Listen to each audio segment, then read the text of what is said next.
Doctor Oliur Rahman Khan, আপনি আমাদেরকে বলবেন যে যাকাত কাকে দেওয়া উত্তম?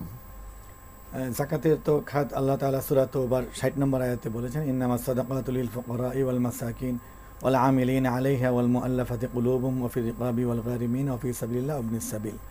এই খাতগুলির মধ্যে যেগুলো শুধুই দরিদ্রের জন্য, যেমন আপনার আমিলিন, সে দরিদ্র হওয়া জরুরি না, জাকাত বিভাগে কর্মচারীকে রাষ্ট্র পুরস্কার হিসেবে দিতে পারে। এরকম যে মুসাফির, সে বাড়িতে তার সম্পদ আছে কিন্তু সে এক এলাকায় এসে অভাবে পড়ে গেছে, রিক্ত হস্ত হয়ে গেছেন, এই সবার মধ্যেই যারা দরিদ্র সীমার নিচে, অর্থাৎ নেশাব পরিমাণ রূপার হিসাবেও 52.5 ভরি রূপার মূল্যে অথবা সমপরিমাণ ব্যবসাপণ্য, সমপরিমাণ টাকা যার কাছে নেই, সেই দরিদ্র। এখন সেই দরিদ্র যদি আপন ভাইও হয়, মামাও হয়, চাচাও হয়, ফুপুও হয়, আশেপাশে এদেরকে দেওয়া যাবে। শুধু উপরে, শুধু বাবা মা দাদা দাদি আর নিচে নিজের সন্তানকে দেওয়া যাবে না, দেওয়া হারাম। সৈয়দ বংশের, রাসূলুল্লাহ সাল্লাল্লাহু আলাইহি ওয়াসাল্লামের বংশের কাউকে জাকাত দেওয়া হারাম, দেওয়া যাবে না। তো এখন এরপরে হলো কি, যে এরকম নিকটবর্তী তাদেরকে দিয়ে, এরপরে প্রতিবেশী, এরপরে দূরের, এইভাবে দিতে হবে। আর দেওয়ার ক্ষেত্রে উনি যেটি প্রশ্নকর্তা আরিফ সাহেব বলেছিলেন যে আত্মীয়দেরকে জানবো কী করে তারা দরিদ্র সীমার নিচে, এটা জানার উপায় হলো তাদের সাথে আগেই কথাবার্তা বলতে হবে যে ভাই আপনি কেমন, বা মামা চাচা আপনার কি কিছু উদ্বৃত্ত থাকে, অর্থনৈতিক অবস্থাটা কেমন, অর্থনৈতিক অবস্থা কেমন।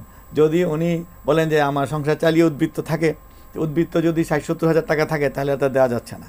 আর দেওয়ার ক্ষেত্রে খুব সহজ, মানে নিয়তে থাকতে হবে জাকাত, আর দেওয়ার সময় বলবে কি, মামা এটা হাদিয়া দিলাম, চাচা লুঙ্গি কিনবেন, বা ফুপু আপনি চিকিৎসা করবেন। এভাবে আপনি চাচা মামা ভাই লক্ষ টাকা দিয়ে দেন, কোনো সমস্যা নেই, কিন্তু যিনি দিবেন তিনি মনে মনে নিয়ত করবেন জাকাতের টাকা। এবং আত্মীয়দেরকে জাকাত বলাই যাবে না, কারণ তাদেরকে অপমান করা আরেকটা গুনার কাজ হবে। অবশ্যই তাদেরকে বলতে হবে ঈদের সালামি, হাদিয়া, উপঢৌকন, আপনি চিকিৎসা খরচ দিলাম, এভাবে বলে দিয়ে দিতে হবে। নিয়ত রাখতে হবে, জাকাতে নাহলে আদায় হবে না। তো ছেলেরা তো অনেকের দায়িত্ব নেই, মানে পুরুষেরা, আর নারীদের যদি এরকম জাকাত ফরজ হয় তাহলে? আরিফ সাহেব যে প্রশ্ন করেছে, এটা হলো মানে জাকাতের দায়িত্ব নেওয়ার কোনো বিষয়ই না। জাকাত হলো নামাজের মতো, যেমন নারীর উপর নামাজ ফরজ, পুরুষের উপর যেমন ফরজ, জাকাতও আপনার স্বামী স্ত্রী উভয়ের উপর আলাদাভাবেই ফরজ। ফিতরার ক্ষেত্রে কথা হলো পরিবারের কর্তা অন্যদেরটা দিবেন। তো জাকাতের ক্ষেত্রে পুরুষ তার এটা দেন, আর স্ত্রীর যদি জাকাতধারী তিনি হন, স্বর্ণের হিসাবে, রূপার হিসাবে, অথবা টাকা আছে, স্বর্ণ আছে, তাহলে স্ত্রীকেই সেই জাকাত দেওয়া কর্তব্য। স্ত্রীদের কাছে যদি নগদ টাকা না থাকে, স্বামী সেটা দিয়ে দেন, তাহলে এটা উপহার হিসেবে দেওয়া হয়।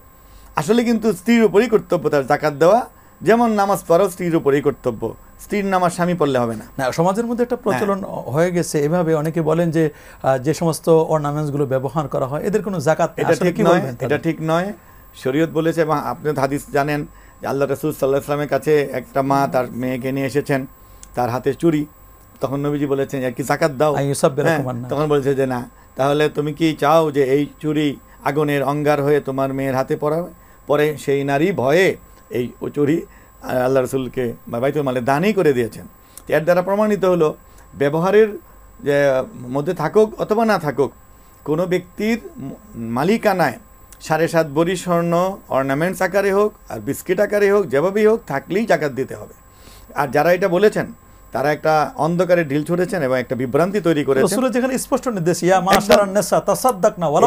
আমাদের দেশের কিছু স্কলার এটা বলেছেন, এরা মানে আমি বুঝি না যে তাদের যুক্তি কোথায়, যে ব্যবহারের, তাহলে কোনো নারী তো 10 ভরি করে, কোনো নারীরা তো 50 ভরিও ব্যবহার করছে, তাই তো 100 ভরি ব্যবহার করছে, সকালে একটা করে বিকালে একটা করে, তাহলে কি সব মাপ হয়ে গেল?